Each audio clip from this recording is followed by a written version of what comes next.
देशभरातील 22 राज्यात शेवटचं SIR 2002 मध्ये झालं होतं. काल महाराष्ट्राचे मुख्य निवडणूक अधिकारी चोकालिंगम यांची आम्ही भेट घेतली. महाराष्ट्र प्रदेश भाजपा अध्यक्ष रवींद्र चव्हाण यांनी याच्यासाठी एक भाजपची स्पेशल SIR कमिटी नेमली आहे, ज्याचा मी अध्यक्ष आहे. माझा सोबत आमदार रणधीर सावरकर, आमदार मंगेश चव्हाण, आमदार योगेश सागर, माजी आमदार सुनील राणे व अन्य काही सदस्य आहे. भारतीय जनता पक्षाच्या दृष्टीने SIR चा अर्थ एक पण बांगलादेशी मतदार यादीमध्ये राहता कामा नये. एकही भारतातला नागरिक मतदार यादीचा बाहेर राहता कामा नये. आपल्याला माहित आहे की गेल्या वर्षभर जन्म प्रमाणपत्र घोटाळा मी उघडकीस आणला. 3 लाख जन्म प्रमाणपत्र देवेंद्र फडणवीस सरकारने रद्द केले.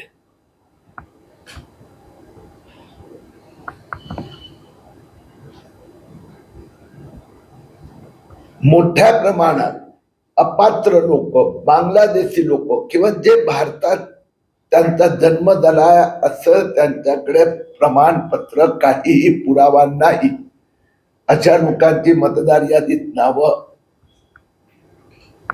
आहे. आम्ही काल निवडणूक आयोगाला सांगितलं आहे, या 3 लाखाची त्यांना यादी दिलेली आहे. त्यांना अनेक असे किस्से दाखवले की ज्यांचा मतदार यादीतला पुरावा त्यांनी जन्म प्रमाणपत्र प्राप्त करण्यासाठी दिला होता. त्यांनी आम्हाला आश्वस्त केलं आहे की 1 एप्रिल नंतर जे SIR अभियान सुरू होणार, त्यात आता सगळ्यांची नावं ज्यांचा हिंदुस्थानात जन्म झालेला नाही किंवा ज्यांच्यावर कारवाई झालेली आहे ती काढून टाकली जाणार. जन्म प्रमाणपत्र घोटाळ्याच्या निमित्ताने आज मी सांगली, कोल्हापूर दोन्ही जिल्ह्यात दौरा केला. 1-2-4 गावात प्रवास केला. त्यातली काही शंका उपस्थित केली आहे. ते सांगली आणि कोल्हापूर जिल्ह्याचे अधिकारी याचा आठवडाभरात तपास करून त्यात गोंधळ असल्यास त्यावर कारवाई केली जाणार. जन्म प्रमाणपत्र घोटाळ्यात आतापर्यंत महाराष्ट्रात 54 ठिकाणी गुन्हे FIR दाखल करण्यात आले आहे. आतापर्यंत 10,000 लोकांची अटक झाली आहे. ज्यांनी खोटे शपथपत्र दिलं, खोटे डॉक्युमेंट दिले, आणखीन 40,000ची चौकशी सुरू आहे. आपल्या साधारण अंदाजानुसार महाराष्ट्रामध्ये आता आपण पश्चिम बंगालमध्ये पण SIR झाली तर तिथे मोठ्या प्रमाणात लोकांची संख्या आहे. महाराष्ट्रात तुम्हाला किती असे बांगलादेशी आहे असं वाटतंय साधारण? एक काय झालं की काही प्रश्न यायला लागले की हा बांगलादेशी आहे याचा काय पुरावा, म्हणून आम्ही जरा थोडं त्याला वेगळ्या भाषेत म्हणतो की या व्यक्तीने अर्ज केलाय, जन्म प्रमाणपत्र नाही, त्याचा घरचा कोणाचा जन्म झाला याचंही प्रमाणपत्र नाही, तो इथे 40-50 वर्ष त्याचा पुरावा नाही, म्हणजे तो भारतीय नाही. आता तो बांगलादेशी आहे की पाकिस्तानी आहे की अफगाणिस्तानी आहे तो नंतरचा प्रश्न आहे. असे मी आपल्याला सांगू शकतो की ज्यांची पात्रता नाही किंवा इथे जन्म झाल्याचा काही पुरावा नाही अशी मतदार यादीत आता किमान 30 ते 35 लाख नावं आहेत. मग काय दुबार काय मृत असे महाराष्ट्रात पण 50 लाखच्या वर नावं कमी होणार. 50 लाखाची. 50 लाख मध्ये मी 3 कॅटेगरी सांगितली, एक मृत, एक दुबार आणि एक तिसरी जे महत्वाची मी जे सांगितलं की इथे जन्म झालं तर आता त्याला मी बांगलादेशी म्हटलं की तो विचारतो त्याचा काय प्रूफ आहे, म्हणजे तो इथला नाही हे प्रूफ आहे. ते आता आज तुम्ही दौरा केला सांगली कोल्हापूर, तुम्हाला या भागातली काय अशी आढळलीत का, किती आहे प्रमाण? तक्रारी काही लोकांच्या सांगली शहरात नाही स्टडी केलं पण इथे जिल्ह्यात 2 ठिकाणी जाऊन आलो, आटपाडी आणि ईश्वरपूर. तिथे सगळे अधिकारी पण होते, आरोग्य खात्याचे पण अधिकारी होते. विस्तृत चर्चा झाली आहे आणि त्यांनी कबूल केलं आहे. दोन्हीमध्ये त्रुटी आढळल्या. आता त्यात बोगस आहे, खोटे आहे, ते त्यांनी मला सांगितलं की आम्ही 7 दिवसात इन्क्वायरीचं त्यांनी ऑर्डर दिला आहे, कमिटी पण बसवली आहे, तर 7 दिवसात अहवाल देणार. त्याचं मी एक छोटं त्यातलं जे उदाहरण सांगतो. आटपाडीला गेलो तर 1 जानेवारी 2016 पासून केंद्र आणि राज्य सरकारने जन्म नोंदणी सगळी ऑनलाईन केली आहे. आटपाडीला आज पण हातीत लिहित आहे. भारतातच आहे ना आटपाडी. मुद्दा जी अवस्था जी आहे ते सगळ्या ठिकाणी नाही, अनेक ठिकाणी सुरू झालं ऑनलाईन. पण अजूनही तो ऑफिसर माझ्या सोबत मी म्हणाला तर कपाळात हात मारू की काय. बाकी त्यातला घोटाळा हा दुसरा भाग. हे तर रितसर दिसते ना, त्यांनी आम्हाला दाखवलं. आता तुम्ही जो दौरा तुम्ही कमिटीचे अध्यक्ष आहात, आता सगळा महाराष्ट्राचा दौरा करून जो सगळा रिपोर्ट आहे तो तुम्ही कितीपर्यंत सादर करणार चोकलिंगमला आणि रवींद्र चव्हाण साहेबांना? ह्या सगळ्या दोन गोष्टी वेगळ्या आहेत. एक बांगलादेशी किंवा अपात्र जन्म प्रमाणपत्र घोटाळा हा माझा चालूच आहे.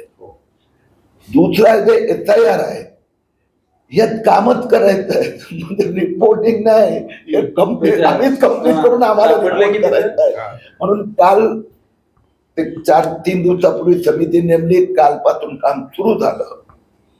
तर काल आम्ही मुख्य अधिकाऱ्यांना भेटलो, त्याच्यावरून टाइम टेबल समजून घेतलं की 1 एप्रिल पासून सुरू होणार.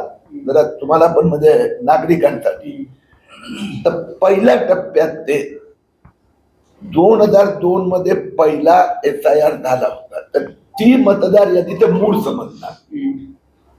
आणि आता 2026 21 जानेवारी ते या दोन्ही मतदार यादीचे प्रूफ ते प्रत्येक मतदाराला देणार. ज्याचं नाव 2002 मध्ये पण आहे आणि 2026 मध्ये पण आहे, ते फक्त त्याने सही करून फॉर्म परत द्यायचं, एवढंच. काय काय परत 2002 ची मतदार यादी याला बेसिक मतदार यादी. 1/1/2026 ची मतदार यादी. तर हे दोन्ही मतदार यादीचे प्रूफ हे निवडणूक आयोगाचा जो BLO BLA booth level agent प्रत्येक मतदाराचा घरी जाणार, 3 वेळा जाणार. तर ज्याचं नाव दोन्ही मध्ये आहे त्याचं नुकतं तो फॉर्म देणं, तुम्ही फॉर्म सही करायचं.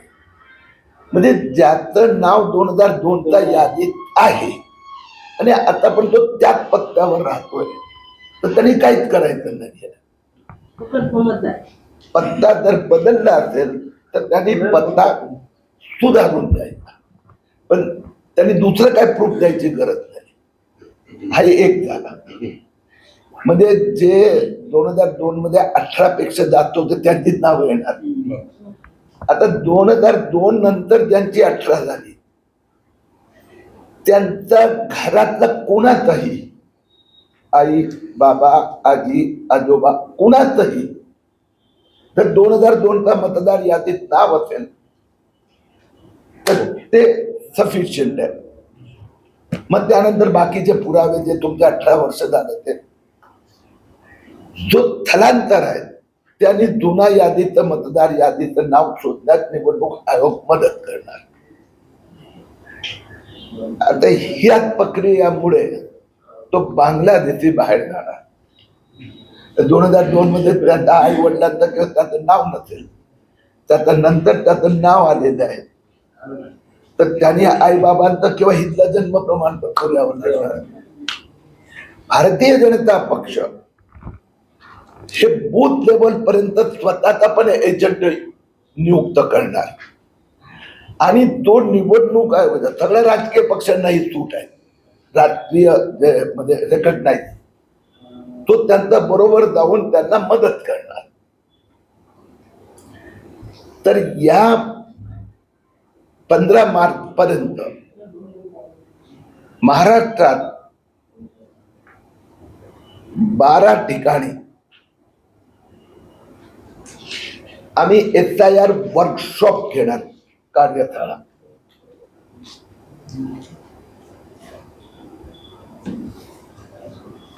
ओके, जास्त लिहिलं तर कन्फ्युज होणार. आता एक टप्प्या कारण की 25 वर्षांनी होत आहे. स्पेसिफिक बांगलादेश असं काही नाही, आता पाकिस्तान असेल, आपण कुठल्याही बाहेरचे असतील भारतीय ते- नागरिक नाही तो. मला त्या लोकांनी, त्या लोक म्हणतात त्यांनी, तुम्ही बोलले की तुम्ही मला आम्हाला सांगा.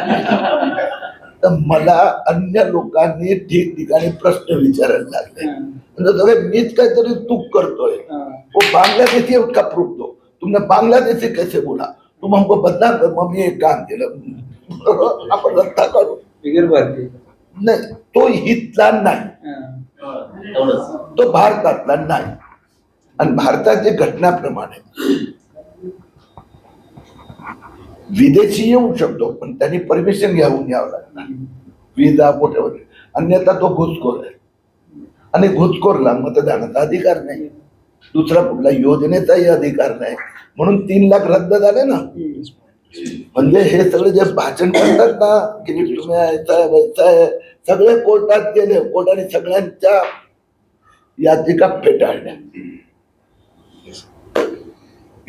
ओके, साहेब, पाठीमागं तुम्ही दौरा केला होता खरमाटेंच्या प्रकरणात, थोडं काय तुला आमच्यापर्यंत आलं नाही?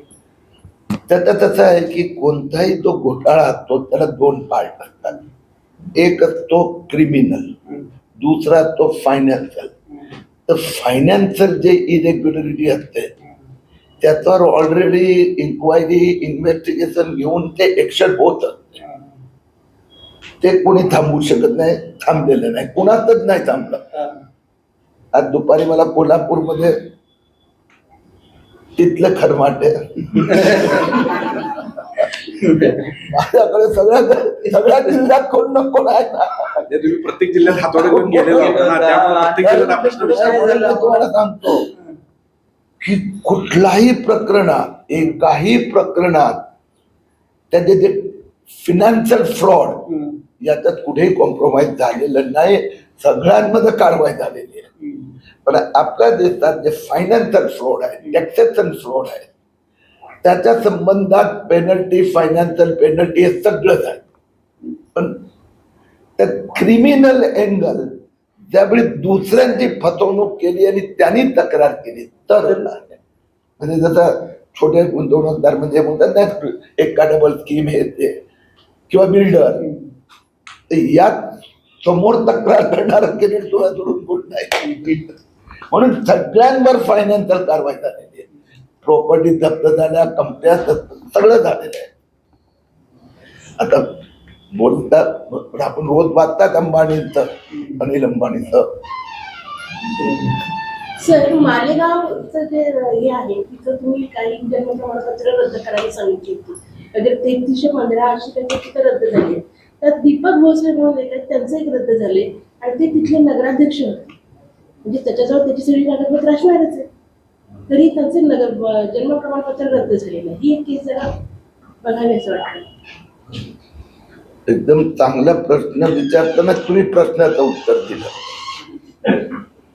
की तो ते जे व्यक्ती नगराध्यक्ष आहे आणि नगराध्यक्ष व्यक्ती जन्म प्रमाणपत्रासाठी अर्ज करतायत. नंतर एक मिनिट, अर्ज आता केलाय 2024 मध्ये. म्हणजे जे नगराध्यक्ष होते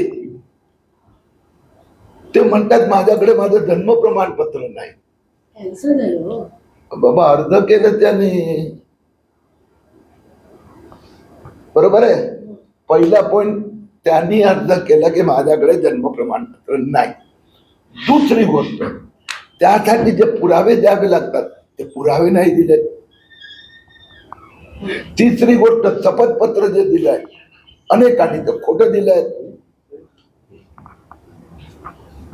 बरोबर. आणि दीपक भोसले के भोते काय भोसले भोसले ते त्या 1044 मध्ये आहे की ज्या 1044 लोकांना मालेगाव महापालिकेने जन्म प्रमाणपत्र दिलं, तहसीलदारच्या आदेशाच्या आधारावर तहसीलदारने सांगितलं मी हे आदेश दिलेच नाही. तक्रार कोणी केली? किरीट सोमेने हा घोटाळा उघडकीस आणला. नो लिगल टेक्निक, मी उघडकीस आणला, पण तक्रार मालेगाव महापालिकेने पोलिसांकडे केली. या 1044 लोकांनी चिटिंग केली मालेगाव मध्ये. गेली काही वर्षापासून तुम्ही पक्षासाठी काम करताय, सातत्याने अनेक घोटाळे बघितले. आता राज्यसभेचं हे चालू आहे सगळं, त्यामध्ये तुम्हाला संधी द्यायची आहे, म्हणजे काय केली काय? मला पक्षाने एवढी मोठी संधी दिली, यात कसले राज्यसभेने कसला पूर्ण पक्ष. त्यामुळे किरीट सोमे आज पूर्ण महाराष्ट्रात गावोगावी पोचला आहे. तर तुम्ही पण मदत केली आहे.